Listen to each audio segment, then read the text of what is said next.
नमस्कार साथियों, topper test के इस यूट्यूब चैनल पर आप सभी का हार्दिक स्वागत है। और आज हम पढ़ेंगे राष्ट्रीय शिक्षा नीति 2020 टॉपिक पर कुछ इंपॉर्टेंट क्वेश्चन।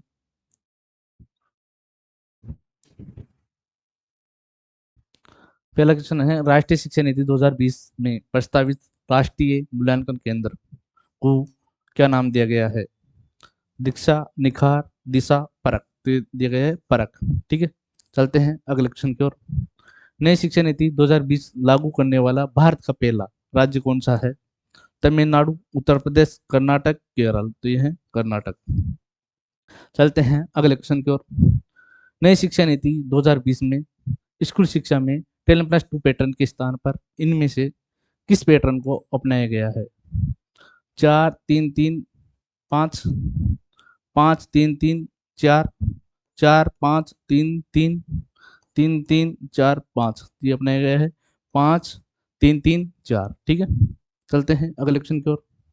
नई शिक्षा नीति 2020 के अनुसार कक्षा 5 तक के विद्यार्थियों के लिए शिक्षा का माध्यम निम्न में से किसे रखा गया है?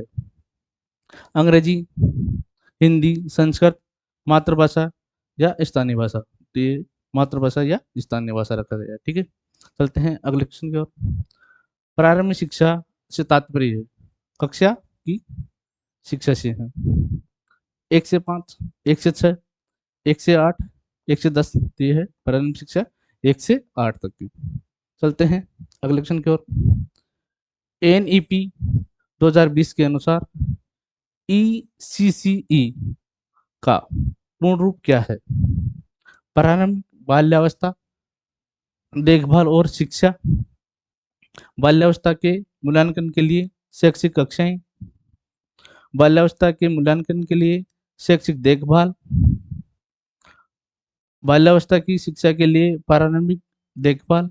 तो ये है पूरा नाम इसका, प्रारंभिक बाल्यावस्था देखभाल और शिक्षा। ठीक है, चलते हैं अगले क्वेश्चन की ओर। राष्ट्रीय शिक्षा नीति 2020 में मानव संसाधन विकास मंत्रालय का नाम परिवर्तित कर रखा गया है।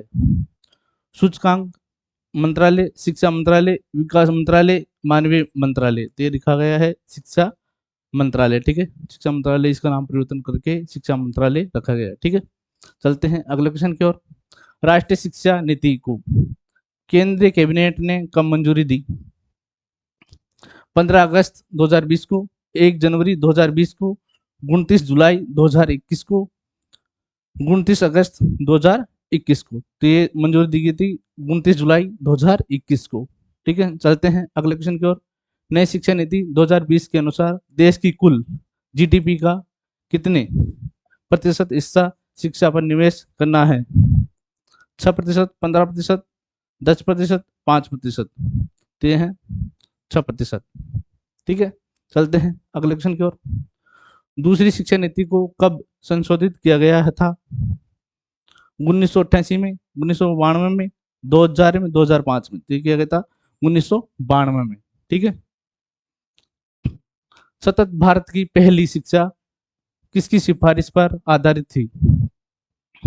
विश्वविद्यालय आयोग पर, कोठारी आयोग पर, मुदारियन आयोग पर, साहा कमीशन पर। यह है कोठारी आयोग पर। ठीक है, चलते हैं अगले क्वेश्चन की ओर।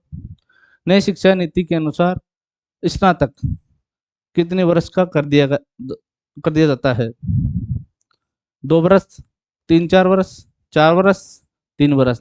ये 4 वर्ष। ठीक है, ये भी आज के कुछ इंपॉर्टेंट क्वेश्चन। और आपसे भी हमारा जो यूट्यूब चैनल है टॉपर टेस्ट, इसको सब्सक्राइब करें, साथ ही बेल आइकन को जरूर प्रेस करें ताकि आने वाली कक्षा का नोटिफिकेशन आप सभी के पास पहुंच सके। मिलते हैं अगले सेशन में, तब तक के लिए धन्यवाद।